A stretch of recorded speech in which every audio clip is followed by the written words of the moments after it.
The plate never came. I sat there, invisible, while the smell of crispy bacon and fresh coffee taunted me. My son, Mike, the man I raised with these calloused hands, the boy I comforted through nightmares and scraped knees, looked me dead in the eye and said the words that shattered my world. Food isn't free here anymore, Dad. I'm George Henderson, 72 years old, and this morning my own son denied me breakfast. You need to listen to this, because what I'm about to tell you sounds unbelievable, but it's the cold, hard truth. He said it right there in the house I gave him 15 years ago. But let me start from the beginning of this Tuesday that changed everything. It was 7:30 in the morning here in Austin. I got up as usual, my bones creaking but still holding me up.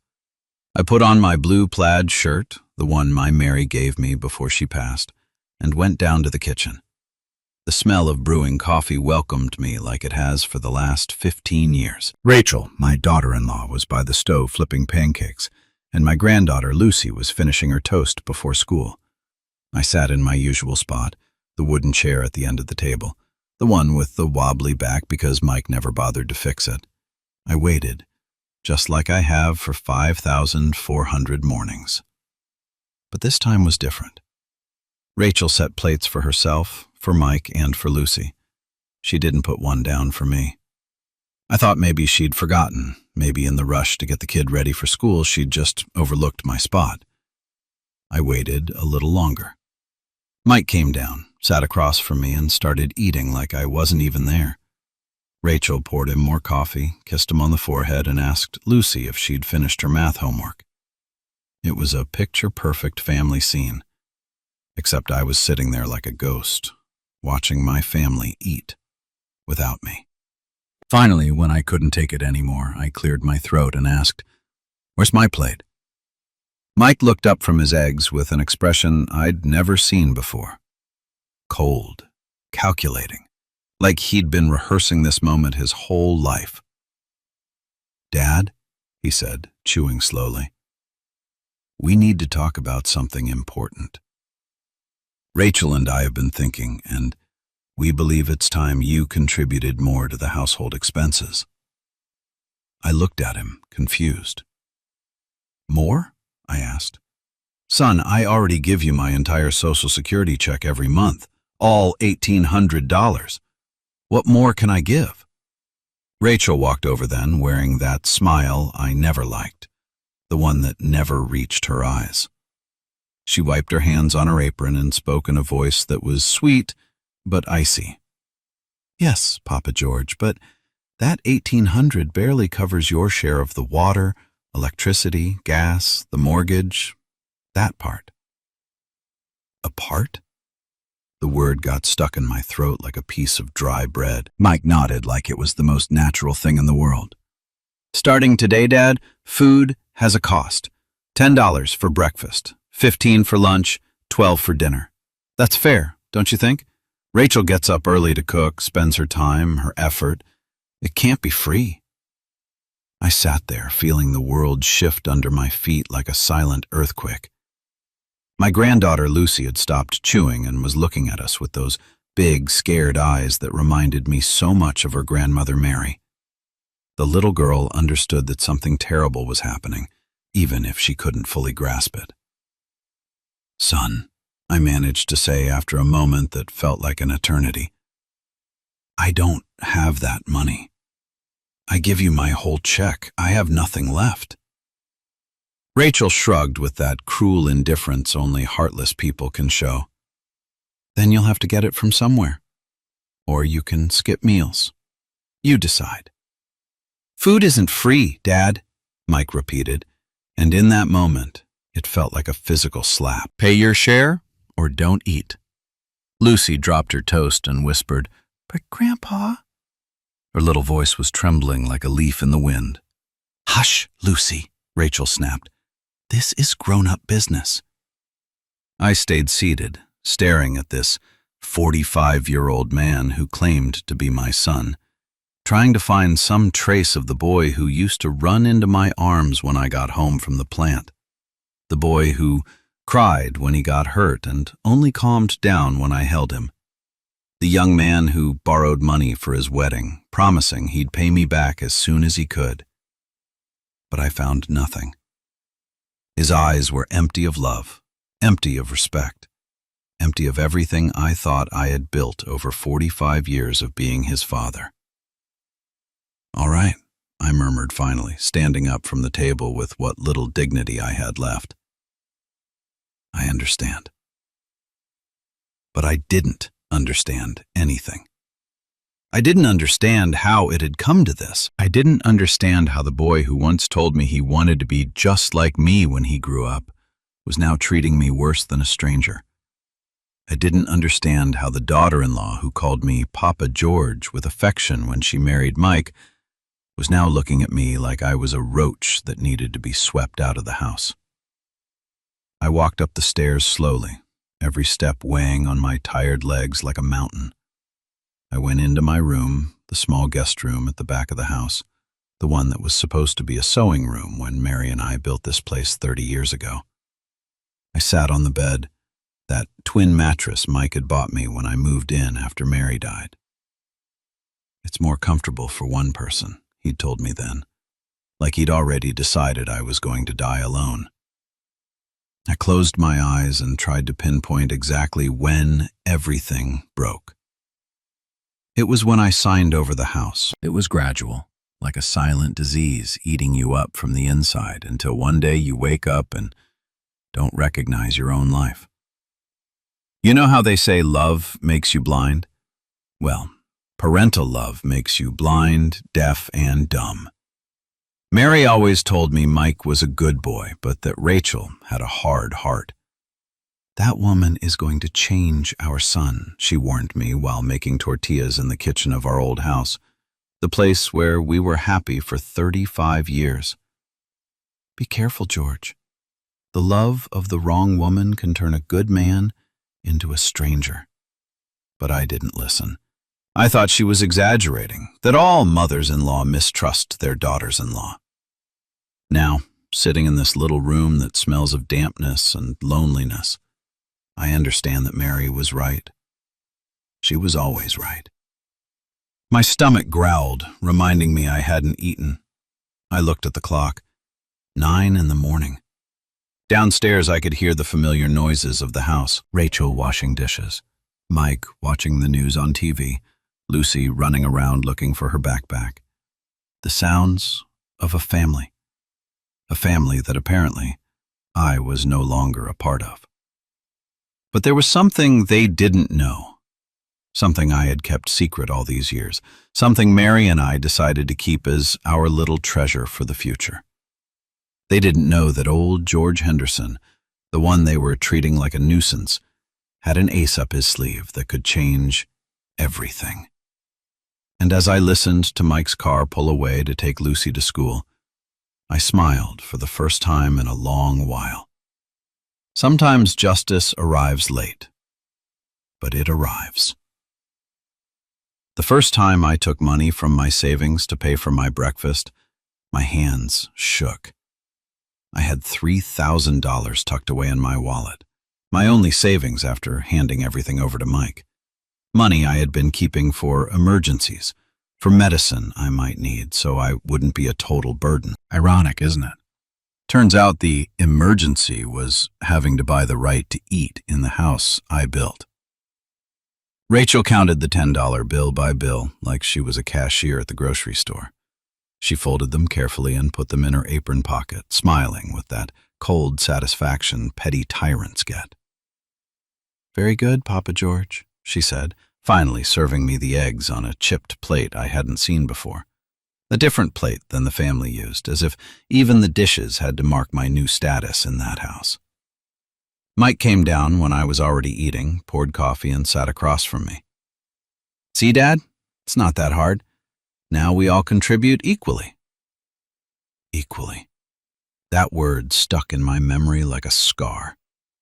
My son talking about equity while I paid to eat with my own savings in the house that had been mine. The first 3 days I managed to pay for 3 meals. $37 a day evaporating from my wallet like water in the desert. On the fourth day, when I had pulled out my wallet for breakfast, I had barely $200 left. I did the math fast. One more day, and I'd have nothing. I decided to skip lunch to stretch the money. "Not having lunch today, Papa George?" Rachel asked with a fake smile while serving pot roast for her and Mike. The smell hit my empty stomach hard, but I shook my head. "Not very hungry," I lied, going up to my room so I wouldn't have to watch them eat without me. By the sixth day, I only had $50 left. I ate a bowl of watery oatmeal, knowing it would be my only meal of the day. Rachel watched me count the coins one by one on the table, and her smile got wider. "Savings running out, right, Papa George?" I didn't answer, but Mike, who was reading the paper, looked up and said, "Dad, you have to be more forward-thinking. A man your age should know how to manage his money better." A man my age. Like my 72 years were a disease. Like a lifetime of work was a disadvantage. I remembered when Mike was 25 and came to ask me for the down payment on his first car. "Just this once, Dad," he had told me. "I promise I'll pay you back in 6 months. 20 years have passed, and I never saw a dime back. But now he was giving me lectures on management. On the 7th day, I came to the table with an empty wallet. I sat in my spot and waited, even though I knew what was coming. Rachel set plates for her, Mike, and Lucy. She didn't set one for me, but this time she didn't bother to hide it. She stood by my chair with her arms crossed. "Well," she said, extending her hand. "I don't have any money," I admitted, feeling the humiliation rise in my throat like bitter bile. "Then no breakfast," she replied, with the same casual tone she'd used to say it was cloudy. She took the empty placemat from in front of me and put it back in the cupboard with a dry snap that echoed in the kitchen. Mike kept eating his sausage and eggs like nothing had happened. Like seeing his father sit there without food was completely normal. Lucy looked at me with those big eyes full of confusion and sadness. But when she opened her mouth to say something, Rachel shot her a look that made her shut it immediately. I sat there through the whole meal, watching my family chew, swallow, chat about the weather and plans for the day, while my stomach ached with emptiness and shame burned me from the inside out. When they finished, Rachel gathered all the plates except mine, because I didn't have a plate to gather. "Dad," Mike said, wiping his mouth with a napkin, "I think you need to find a way to generate additional income. You can't just depend on your Social Security." Generate additional income. At 72, with arthritis in my hands and high blood pressure. "And what do you suggest I do, son?" He shrugged. "I don't know, Dad. Maybe you can sell something or borrow from someone or find a little gig somewhere." A little gig. Like I was a 20-year-old looking for his first summer job. Like the 45 years I worked at the cement plant, getting up at 5 in the morning every day to give my family a decent life, meant nothing. That day I didn't eat lunch or dinner. I stayed in my room, lying on the bed, feeling hunger gnaw at my stomach. I could hear the laughter downstairs, the clink of silverware on plates, the smell of food drifting up the stairs to torture me. The second day without eating was worse. Stomach pain woke me up before dawn. I went down to the kitchen thinking maybe I could find some leftovers in the fridge, but Rachel had put a small padlock on the door. A padlock. On the refrigerator of the house I built. I stood there in my boxers and t-shirt, staring at that padlock like it was an alien object. When had my life come to this? When had I become a prisoner in my own home? "Looking for something, Papa George?" I heard Rachel's voice behind me. I turned and saw her standing in the kitchen doorway with that frozen smile I knew so well. "We've been having problems with food disappearing at night. Hope you understand." Problems with food disappearing? Like I was a thief. Like looking for something to eat in the house where I'd lived for 15 years was a crime. "I was just looking for a glass of water," I lied, because even my pride had limits. Tap water is available 24 hours a day, she replied, pointing to the sink with a theatrical gesture. Free, for now. For now. Those two words chilled my blood more than anything else. For now meant they were already planning to charge me for water, too. The third day without food, I could barely get out of bed. I felt weak, dizzy, like I was floating outside my own body. When I managed to get down for water, I found Mike eating breakfast tacos Rachel had brought from a local spot. The smell hit me like a physical blow. "Morning, Dad," Mike said without looking up from his plate. "Sleep well?" Sleep well. Like he didn't know I hadn't eaten in 3 days. Like the man starving to death in his own house was invisible to him. That was when Lucy did the thing that changed everything. My granddaughter, my little 9-year-old Lucy, came down the stairs that afternoon when her parents had gone out to run errands. She found me sitting in the living room, watching TV but not really seeing anything, trying to distract myself from the constant stomach pain. She approached me silently, hiding something behind her back. When she was close, she pulled out a piece of buttered toast wrapped in a napkin. "Here, Grandpa," she whispered, glancing at the stairs to make sure we were alone. "I saved it from my lunch." I took that piece of bread with trembling hands and ate it right there, trying not to make noise, trying not to cry in front of my granddaughter. But the tears came anyway, tears of gratitude and shame mixed together. "Why are you crying, Grandpa?" Lucy asked, her own eyes filling up. "Why won't Daddy let you eat with us? Why did Mommy put the lock on the fridge?" "Oh, baby," I said, hugging her against my chest. "Sometimes grown-ups get confused and do things that aren't right." "But why, Grandpa? You're good. You tell me stories and help me with homework. Why is Daddy being mean to you?" How do you explain to a 9-year-old that her father has turned into a stranger? How do you tell her that money can change people until they're unrecognizable? "I don't know, sweetheart," was all I could say. I don't know. Over the next few days, Lucy became my guardian angel. Every day she brought me something, a piece of her sandwich, an apple she'd saved from breakfast, a glass of milk she filled in secret. Always looking over her shoulder, always afraid her parents would catch her. But one afternoon, they did. Rachel came up the stairs quieter than usual and found us. Me, eating a quesadilla Lucy had microwaved for me, and the girl sitting beside me on the bed, patting my hair. "Lucy Henderson!" Rachel screamed with a voice I'd never heard her use. "What do you think you're doing?" The girl jumped up, shaking like a leaf. "Mom, I was just—" "You were just nothing. How many times have I told you not to give food to your grandfather? He has to learn to fend for himself." Mike appeared behind his wife, drawn by the shouting. When he saw the half-eaten quesadilla in my hands, his face hardened.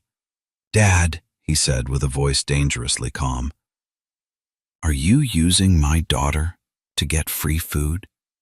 "Mike, I didn't—" "No," he interrupted, raising his hand. "This is over. Lucy, to your room. Now." The girl looked at me with tear-filled eyes and whispered, "I'm sorry, Grandpa." She ran out, and I sat there with the piece of quesadilla in my hands, feeling like the worst grandfather in the world for letting my granddaughter get in trouble for trying to save me. That night I heard them scolding Lucy in her room.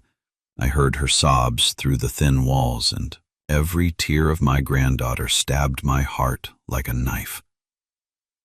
The next day, during the breakfast to which I was, of course, not invited, I heard Rachel talking on the phone with someone.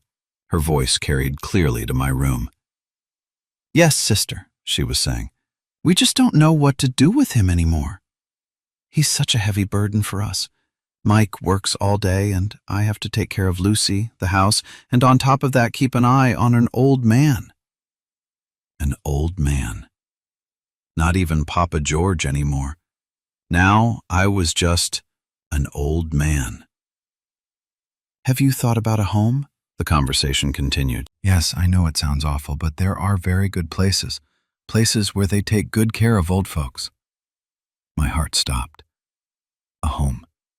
They were planning to send me to a nursing home. That afternoon, when Mike got home from work, Rachel had the conversation that changed everything. I was in my room, but the walls of this house were never very thick. I could hear every word. Mike, we have to talk seriously about your dad, Rachel began. This can't go on. What do you propose? Mike asked, his voice tired. There's a place. It's called Sunset Meadows. It's a very nice assisted living facility, clean. He'd have 3 meals a day, medical attention, other old folks to talk to. Rachel, I don't know. Mike, listen to me. Your dad is depressed. He has no money. He's manipulating our daughter. What kind of environment is that for Lucy? Do you want her to grow up watching her grandfather beg for food? There was a long silence. Then I heard my son's voice. But it wasn't the voice of the boy I raised. It was the voice of a stranger. You're right, he said. Maybe he'd be better off there. Maybe we'd all be better off. I sat on the edge of the bed and closed my eyes. So there was the final truth. After 72 years of life, 45 of being a father, 15 years of living in this house I had given them, my family wanted to dispose of me like trash. But they weren't done yet. The next day, Rachel came into my room with a brochure in her hands.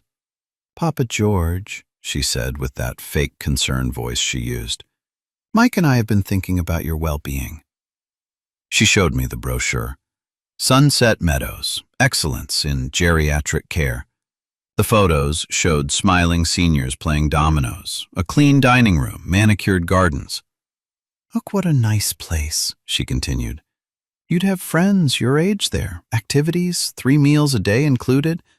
You wouldn't have to worry about anything anymore. I don't want to go to a nursing home, I told her.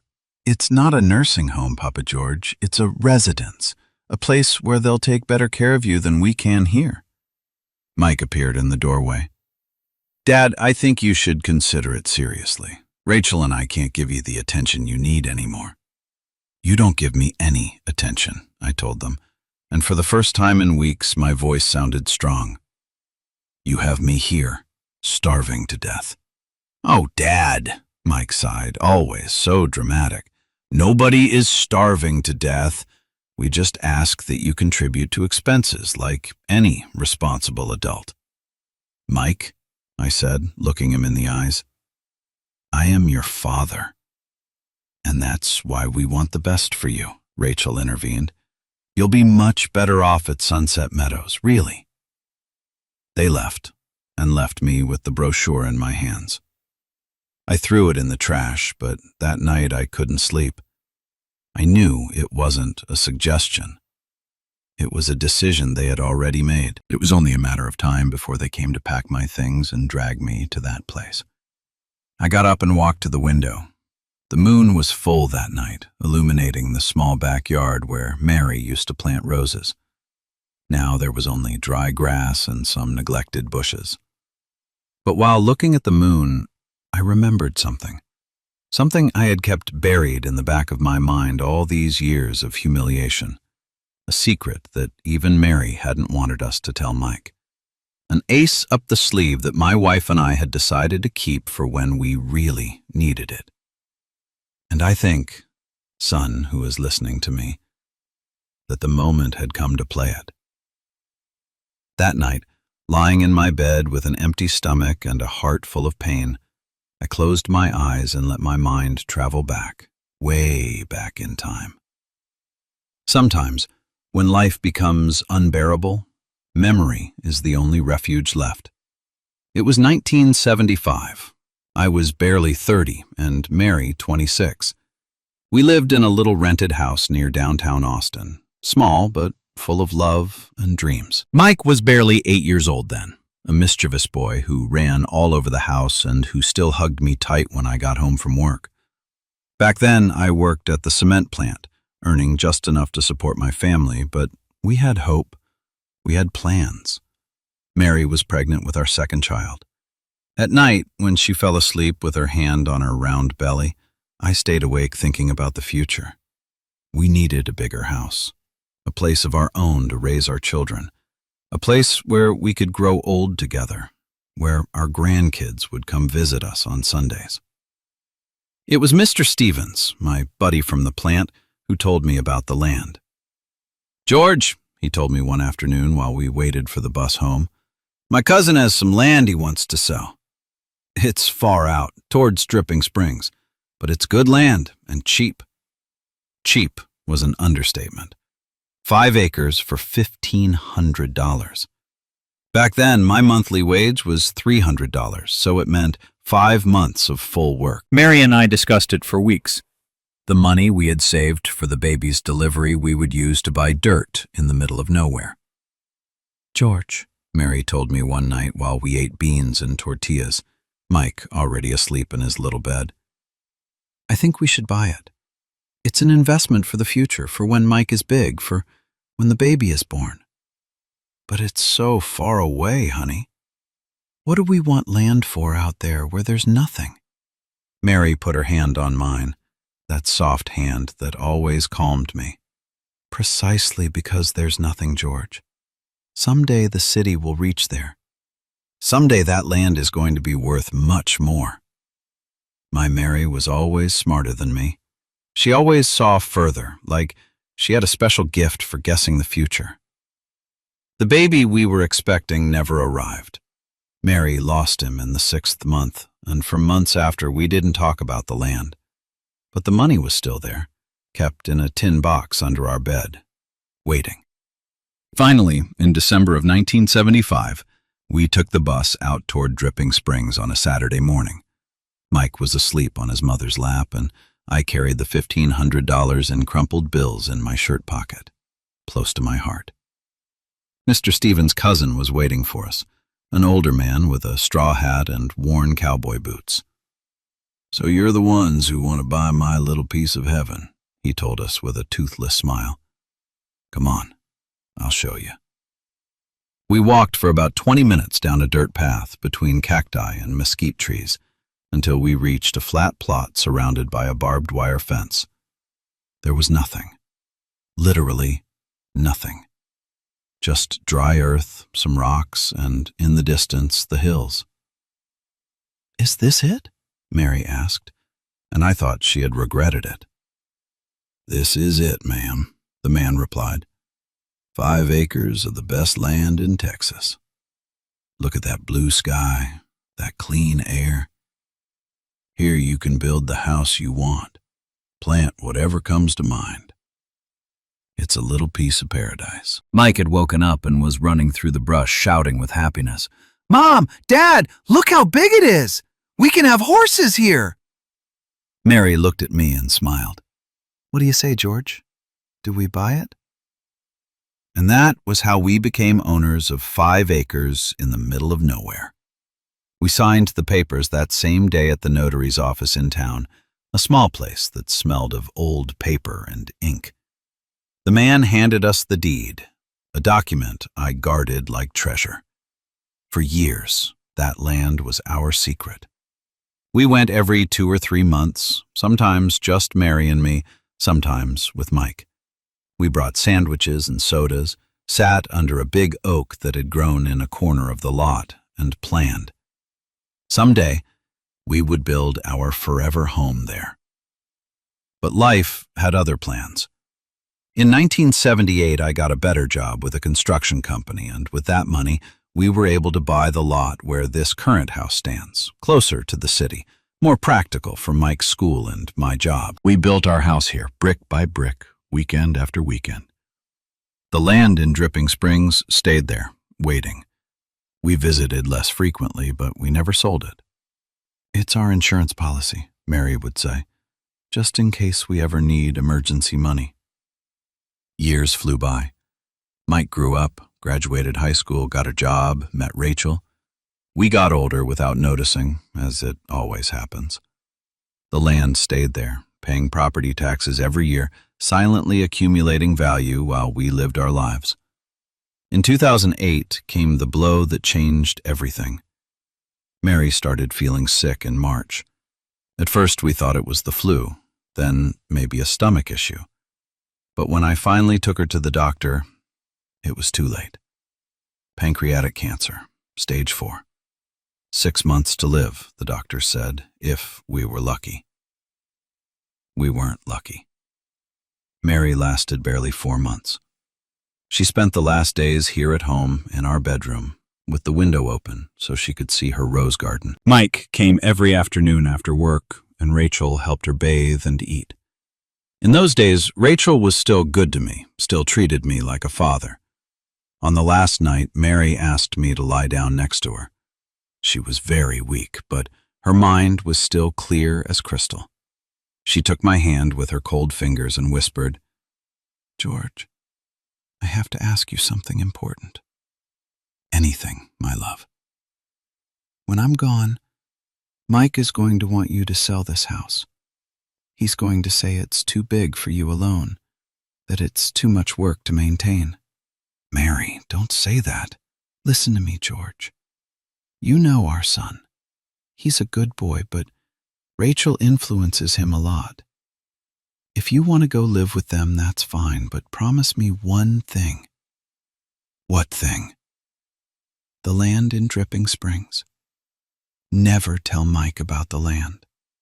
Never sell it without being completely sure. It's your life insurance, George. For when you really need it." "But Mary, if something happens to me..." "We'll see. But while you're alive, that land is yours, and yours alone. Do you promise me?" I promised her. It was one of the last things I promised my Mary before she closed her eyes forever. The funeral was beautiful. Mike acted like the perfect son, crying over the casket, hugging me, promising he would never leave me alone. 3 weeks later, he suggested I sell the house. "Dad, this house is too big for you. Look how many rooms, how much yard to maintain. Why don't you come live with us? Rachel says she'd be delighted to have you." At that time, Rachel really seemed delighted. She called me Papa George with affection, cooked my favorite dishes. I thought Mary had been wrong, that her sickness had made her unjustly mistrust our daughter-in-law. "And what do I do with the house?" I asked him. "Just put it in my name. That way, if you ever want to return, it's secured in the family. And meanwhile, if we need to sell it for some emergency, we can do it fast." It sounded logical. It sounded like something a responsible son would propose to his widowed father. Besides, Mike had been a good son all his life. Why would he change now? We went to the notary in October of 2008. I signed all the papers necessary to transfer the property. Mike hugged me tight that day and said, "Thanks, Dad. You know this house will always be yours, too." But I never told him anything about the land in Dripping Springs. I kept my promise to Mary. For the first few years living with them, everything went relatively well. But gradually, so gradually that at first I didn't notice, things started to change. Rachel stopped including me in family decisions. Mike started talking to me more like a tenant than a father. And now, lying here, hungry, after being told they wanted to send me to a nursing home, I finally understood why Mary had made me promise what she made me promise. The next day, while Mike was at work and Rachel had taken Lucy to the doctor, I left the house for the first time in weeks. I walked to Mr. Arthur's house, my lifelong neighbor. "George," he said when he opened the door. "Good to see you. How are you? You look thinner."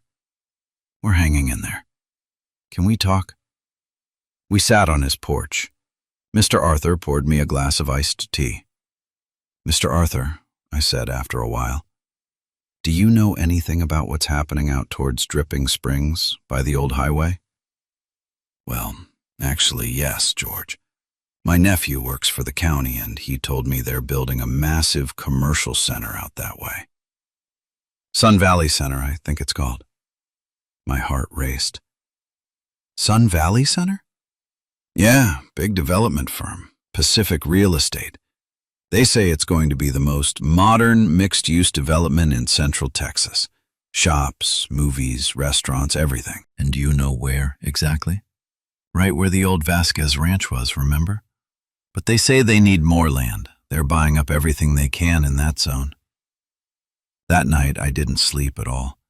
I stayed awake until dawn, remembering exactly where my land was in relation to the Vasquez Ranch.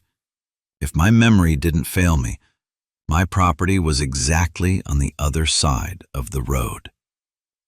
2 days later, when Mike went to work, I told Rachel I had to go downtown to sort out some papers for my Social Security. I took the bus towards Dripping Springs, carrying with me the deed I had kept in a shoebox all these years. The landscape had changed completely. Where there used to be only dry earth and mesquite, now there were houses, shops, paved streets. Urban sprawl had arrived exactly as Mary had predicted 48 years ago. I found my land following the references on the deed. It was still empty, but now it was surrounded by construction on all sides, and right in front, on the other side of the road, which was now a paved avenue, there was a huge billboard. Coming soon, Sun Valley Center, the premier shopping destination. I stood there for an hour, looking at that billboard, feeling my heart beating hard in my chest. Then I walked to the sales trailer they had put near the construction. "Good morning," I said to the young lady behind the desk. "I'd like to speak with someone about a piece of land I own near here." "Do you want to sell, sir?" "First, I'd like to know how much it might be worth." The young lady asked me to show her the deed. She reviewed it carefully and then made a phone call. "Mr. Henderson," she said after hanging up, "my supervisor wants to talk to you. Can you wait a few minutes?"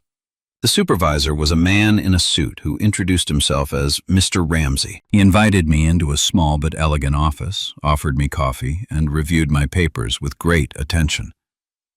"Mr. Henderson," he said finally, "are you interested in selling your property?"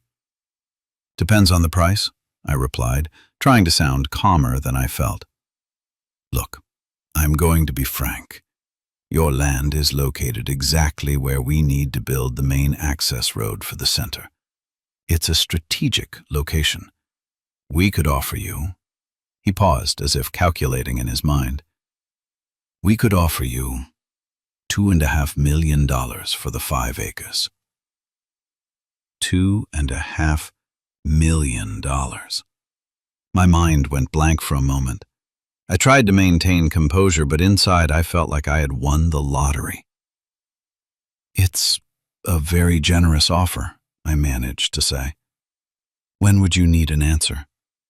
"No rush, Mr. Henderson, but I'll be honest. We are buying several lots in the area, and prices can change depending on availability. If you are interested, I would recommend not waiting too long." He gave me his card and explained the whole process. I returned home that afternoon walking on clouds. $2.5 million. More money than I had seen in my entire life. Enough to buy a house, to live comfortably for the rest of my years, to never depend on anyone again. But most importantly, enough money to buy back my dignity. That night, while I listened to Mike and Rachel argue in the living room about when exactly they were going to take me to Sunset Meadows, I smiled for the first time in months. They didn't know that old George Henderson, the one they wanted to dispose of like useless trash, had just become a millionaire. And they had no idea what was coming for them. The decision was made that same night when I heard Rachel talking on the phone with her sister about when she was finally going to get rid of the nuisance. Nuisance. That's what she called me. 50 years building a life, raising a son, working from before dawn until after dusk, to end up being a nuisance in the house I built myself. The next day, while they ate their avocado toast and I stayed in my room with an empty stomach, I took the deed and left without saying a word. The bus ride felt like the longest of my life. Each mile was a step toward my freedom. Mr. Ramsey received me like he'd been waiting for me. "Mr. Henderson, good to see you again. Have you thought about it?"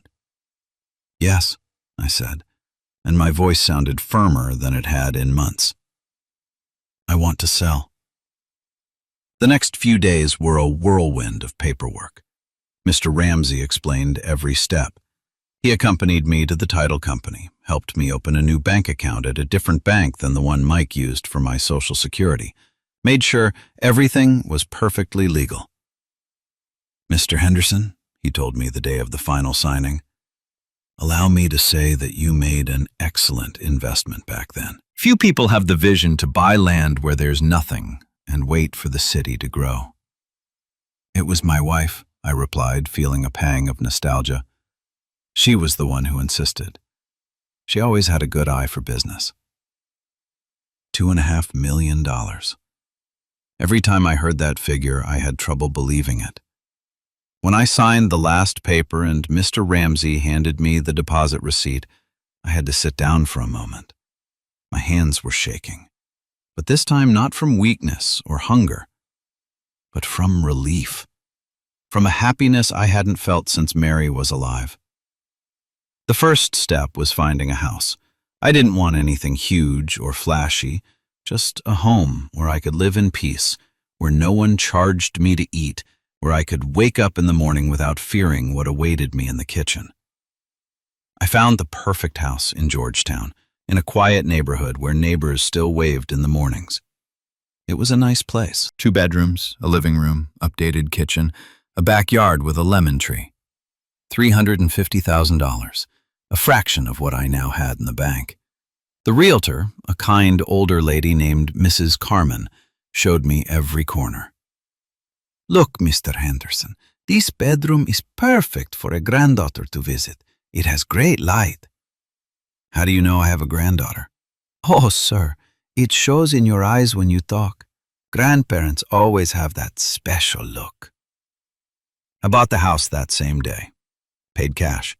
For the first time in 15 years, I had property in my name again. But the house alone wasn't enough. I needed something more important. I needed Lucy. My granddaughter couldn't keep living in that environment of coldness and cruelty.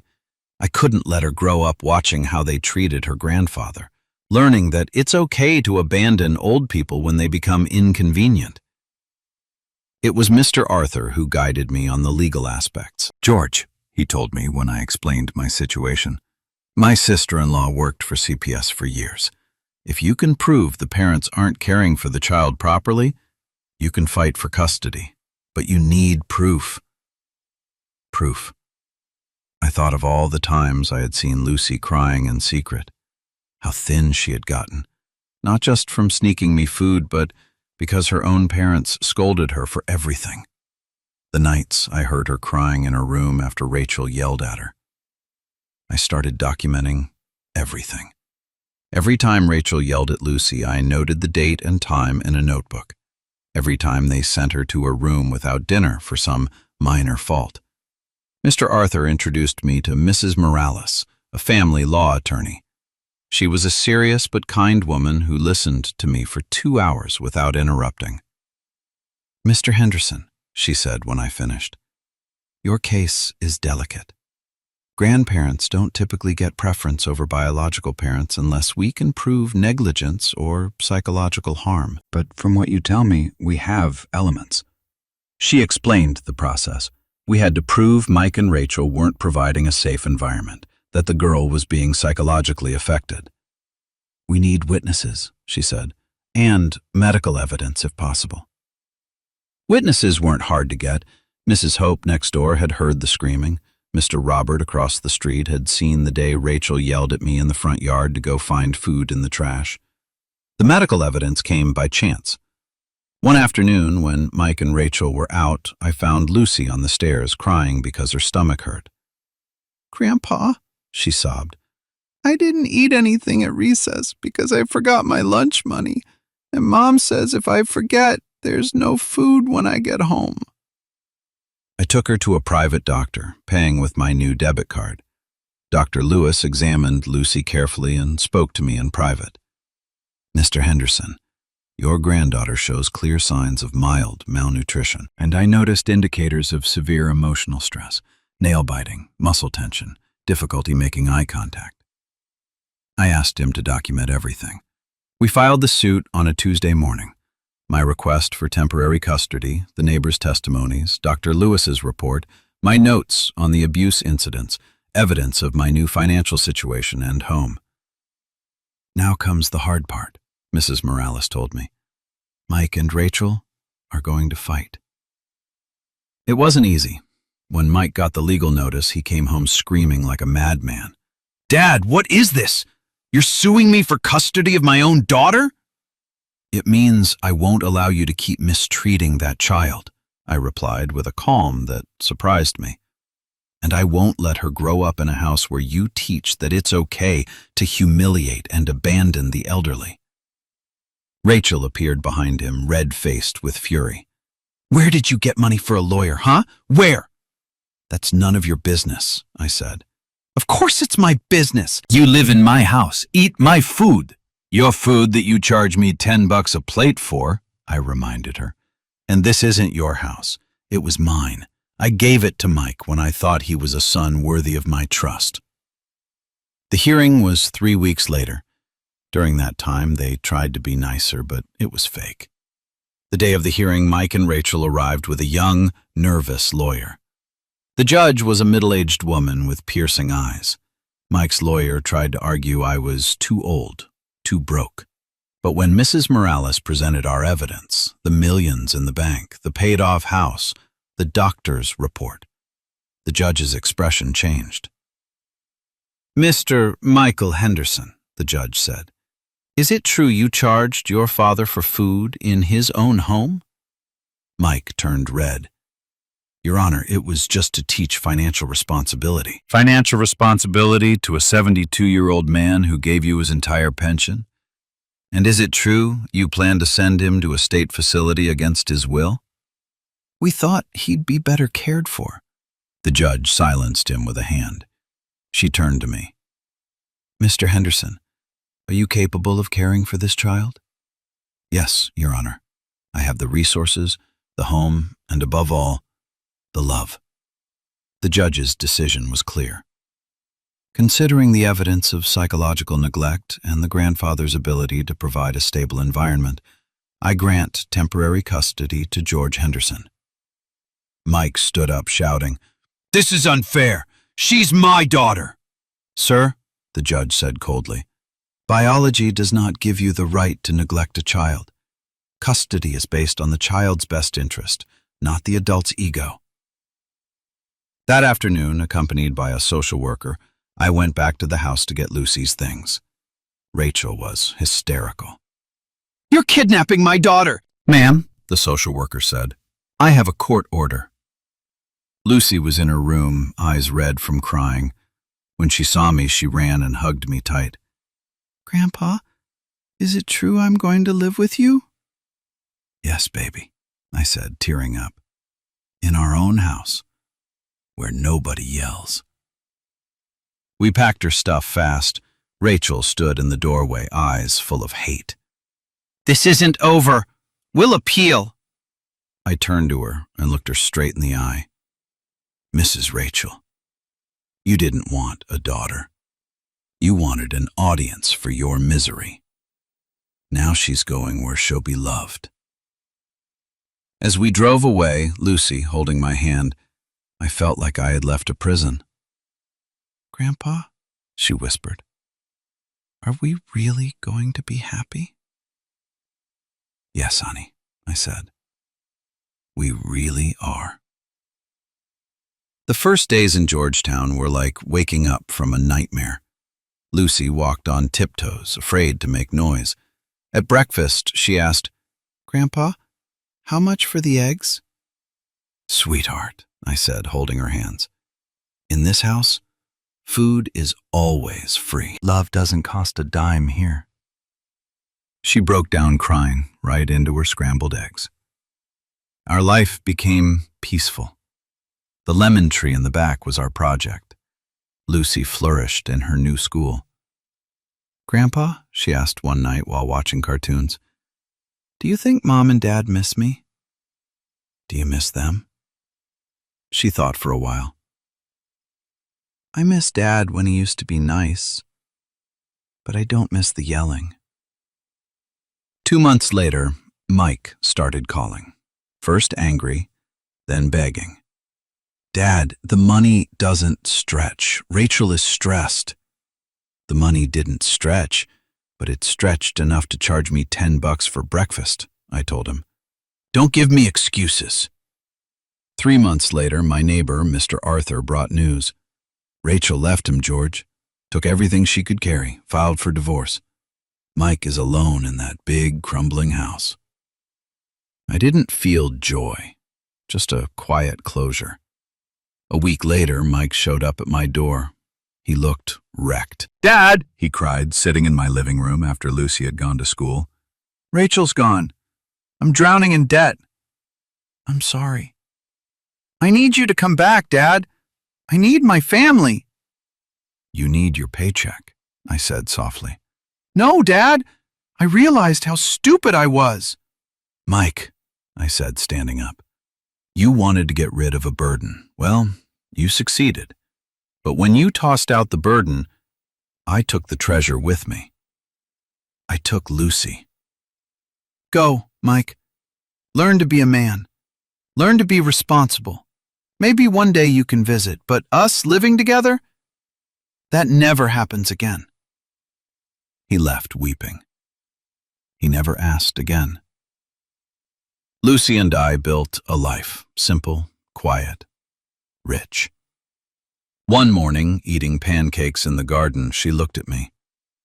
Grandpa, thanks for saving me. "You saved me too, kiddo," I said. "You reminded me what life is for." It's funny how life works. Justice takes its sweet time, but it always shows up eventually. Sitting there watching the sun hit the lemon tree, I thought about Mary and her secret land. She was right, as always.